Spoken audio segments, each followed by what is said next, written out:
Assalamualaikum warahmatullahi wabarakatuh. Perkenalkan, nama saya Satria Yulianto dengan NIM C1 Channel 2172 ingin mempresentasikan tugas penganggaran dengan materi penyusunan anggaran utang dan modal. Baiklah, saya mulai. Penyusunan anggaran utang dan modal.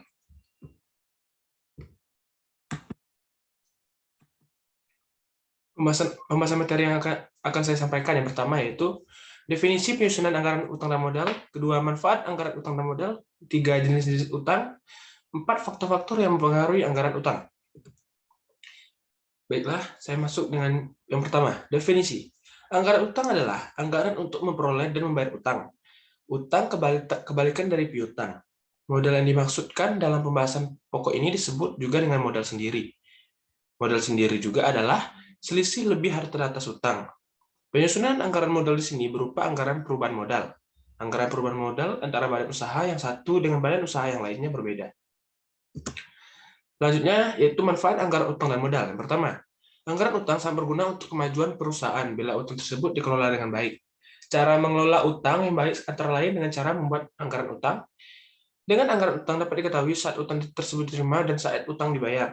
Yang kedua, menambah utang jangka pendek maupun utang jangka panjang dan modal sendiri. Dimaksudkan untuk ekspansi, yaitu memperluas kegiatan perusahaan, memperluas kegiatan produksi, memperluas kegiatan pemasaran dengan tujuan memperoleh laba yang sebesar-besarnya. 3. Utang jangka pendek digunakan sebagai modal kerja, yaitu untuk membiayai kegiatan rutin sehari-hari, seperti membeli bahan baku atau barang dagang, serta membayar gaji dan upah. Dengan bertambahnya utang jangka pendek, berarti bertambah pula bahan baku yang dibeli bagi perusahaan dagang. Selanjutnya, jenis-jenis utang. Ada 7. Yang pertama, utang dagang atau trade payable. Yang kedua, utang usaha atau account payable. 3. Kredit modal kerja working capital loan.